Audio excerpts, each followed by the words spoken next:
Salut la communauté, c'est Yo, j'espère que vous allez bien. Moi ça va nickel, par ce beau temps. Aujourd'hui on est encore réunis pour une vidéo Et si, cette fois-ci sortie sur l'univers de l'horreur.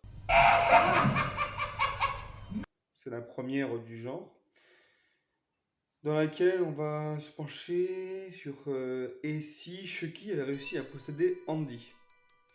Alors Andy, pour ceux qui ne connaissent pas spécialement le personnage, c'est Andy Barclay, joué par Alex Vincent. Alors, qu'est-ce qui serait passé s'il avait réussi? On aurait eu les prémices de la série dès le second volet. En fait, quand je parle des prémices de la série dès le second volet, en admettant que Chucky aurait possédé Andy à la fin du premier, Chucky n'aurait pas forcément continué les meurtres de la même manière qu'il le faisait auparavant avec son couteau.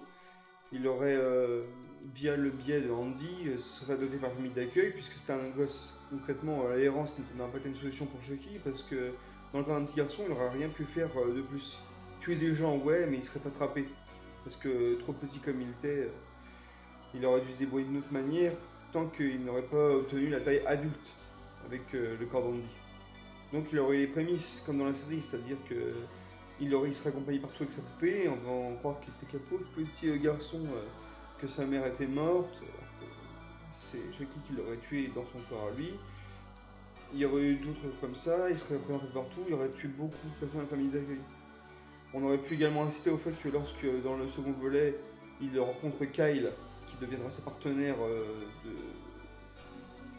de pourchasse de la poupée dans la série, il aurait très bien pu prendre en tenaille à la fois Chucky, Andy et à la fois la poupée. On aurait pu prendre en tenaille Kyle de façon à la piéger, et au lieu de la tuer, on aurait pu découvrir qu'entre le premier et le second volet, Chucky a fait des petites recherches sur le net lui permettant de trouver une autre formule vaudou qui, au lieu de transférer son âme, aurait pu la fragmenter. Exactement comme on a pu le découvrir dans le dernier volet de Chucky, où on sait qu'il a fait des recherches sur le vaudou et qu'au lieu de simplement transférer son âme, il l'a fragmenté. Un peu amer de Voldemort dans Harry Potter et Horcrux.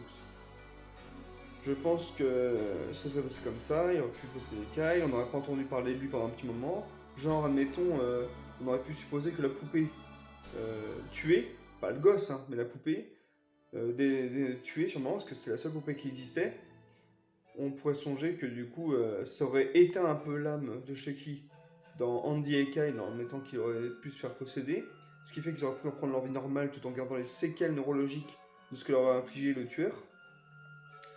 Donc ça veut dire qu'en gros le petit aurait grandi, jusqu'à atteindre dans le troisième volet où il est parti à l'école militaire, parce que orphelin, parce que pas de famille d'accueil, parce que son histoire était tellement saugrenue sur l'époque, à l'idée qu'une poupée puisse être possédée par l'âme d'un tueur en série.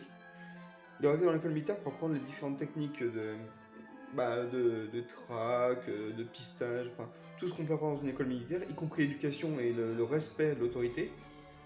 Bon, après, il l'aurait bafoué, Chucky, faut pas déconner non plus, il l'aurait bafoué.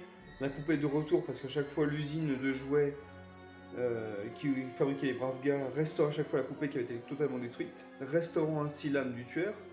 On peut supposer que au même moment où l'âme était restaurée, Andy et Kyle auraient pu avoir l'âme de Chucky restaurée, et par un bref coup sur la tête, un peu comme la manière de Nika dans la série, Chucky se réveillerait dans leur corps et commencera à attaquer l'école militaire. Alors pour Kyle, on peut supposer qu'elle aurait pu attaquer n'importe quelle famille d'accueil, mal tournée par la drogue et tout le reste, parce que bon, à l'époque, elle était déjà une adolescente fumeuse. On peut supposer que ça aurait fait pareil qu'avec Kyle dans le second volet, si Chucky l'avait possédé. En gros, Kyle serait venu à l'école militaire pour épauler Andy, de façon à prendre en tenaille toute l'école militaire et de tuer le lieutenant-colonel Sheldon, ou Shelton, je sais plus comment il se fait appeler. Le grand, pas le grand, le haut gradé aussi, qui est mort d'une crise cardiaque au bout d'un moment quand il voit la poupée vivante. Ça aurait été pareil pour celui qui a des lunettes. Je sais plus comment il s'appelle. Et pareil pour la fille qui en pince pour Andy au bout d'un moment et qui se met à rouler de patin juste avant la fin du film, du troisième film. Ils auraient pu tous se faire tuer, je pense. Kyle et Andy seraient restés partenaires de meurtre. avec l'esprit du tueur en eux. Alors la petite particularité que j'accorde à la série qui est plutôt sympa, c'est le fait qu'à la toute fin de la saison, Chucky, un peu à la manière d'un grand littéraire, avec un feu de cheminée derrière lui, faisant style de lire un bouquin, fait le décompte des meurtres tout au long des épisodes que compose la série. Moi je trouve que ça aurait pu être une bonne innovation qu'à chaque fois qu'un film de la série se termine, que Chucky fasse la même chose. Qu'il décompte le nombre de meurtres et comment il les avait tués de façon à dire ouais c'est ma victoire personnelle, j'ai réussi, faites mieux, enfin un truc comme ça quoi. Ça aurait pu être sympa. Là je trouve que dans la série ils ont quand même. C'est un bon petit moment ça. Ça c'est excellent. Étant donné que à partir du 4ème volet et ce jusqu'au volet numéro 7 si j'ai bonne mémoire, donc pendant les volets 4, 5 et 6 de Chucky, Andy n'apparaît plus. Il n'y a pas de. Enfin on parle plus de lui, il n'y a pas de caméo ni rien. Je pense que dans les autres volets, je sais qu'à partir du numéro 4, si je ne me trompe pas, c'est Tiffany qu'on voit, pas encore possédée, donc pas encore morte. On aurait pu voir, là on voit que dans le 4ème volet, on voit qu'elle a conservé la coupure de journal sur la mort de Charlie Ray dans le magasin de jouets.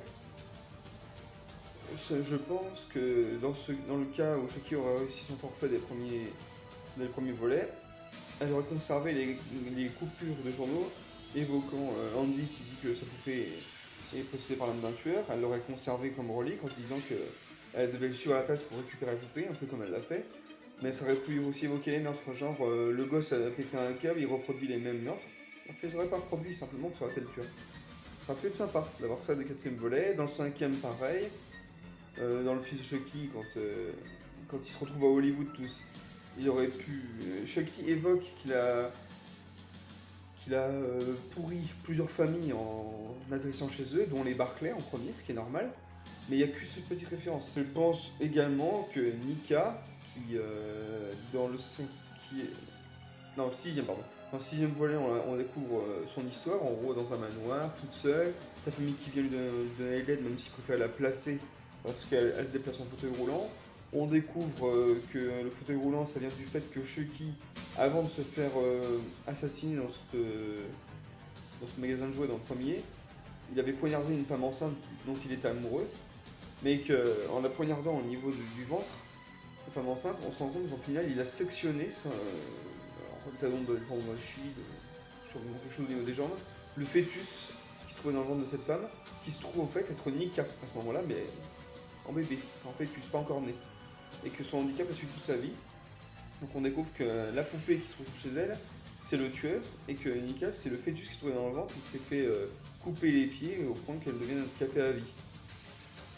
Et dans le 5ème volet, elle est dans un état psychiatrique à cause de ce qu'a fait Chucky, alors que tout le monde croit que c'est elle qui a commis les meurtres.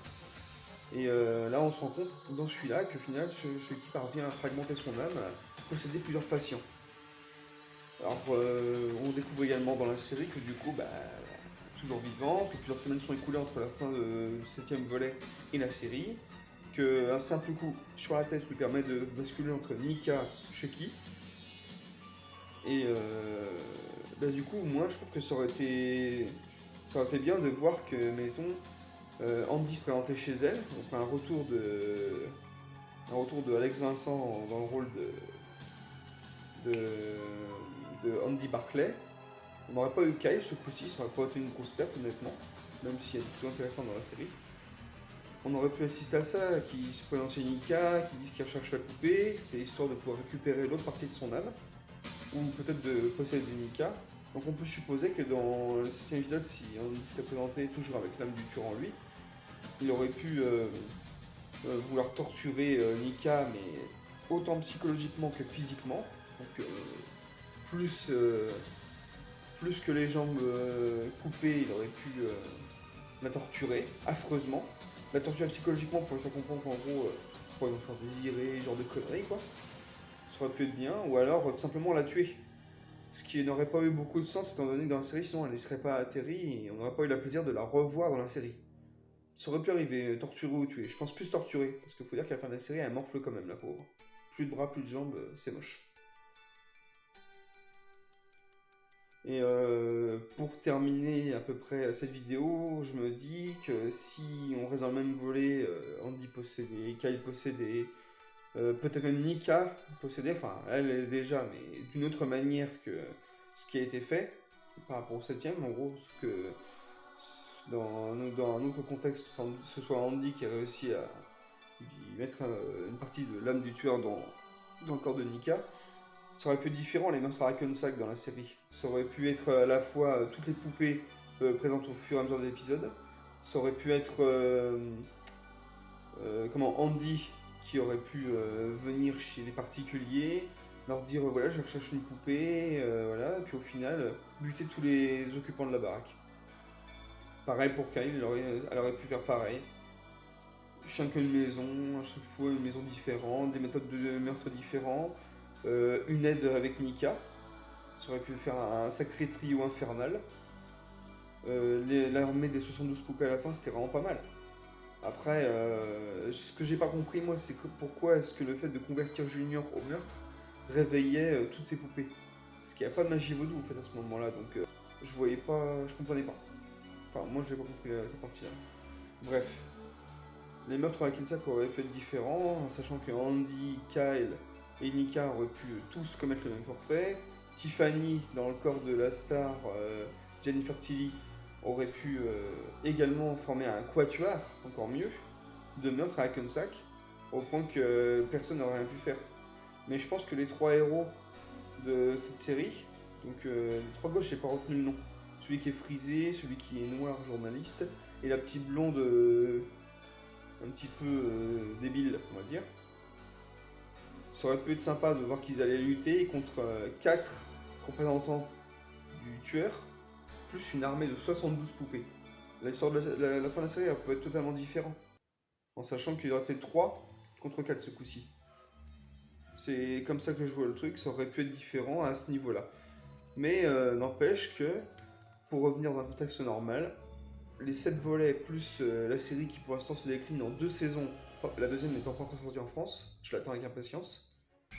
Je dois dire que franchement c'était bien ficelé, Don Mancini a vraiment bien réussi son coup. Et honnêtement, je trouve que c'est beaucoup mieux que les films avec Annabelle et The Boy, le film que j'ai trouvé très raté. Enfin, les deux films que j'ai trouvé très ratés sur cette poupée qui finalement n'est pas vraiment une poupée possédée. Chucky est vraiment la meilleure réalisation des poupées de tous les temps.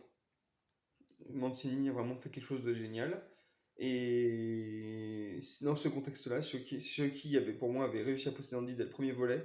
Ça aurait pu être une saga horrifique tout à fait exceptionnelle, avec les 7 films au compteur, les 2 saisons, peut-être même 3 ou 4, je le souhaite, ce serait génial. Seul l'avenir nous le dira. En attendant la communauté, j'espère que cette vidéo vous aura plu. Et moi je vous dis à la prochaine. Salut!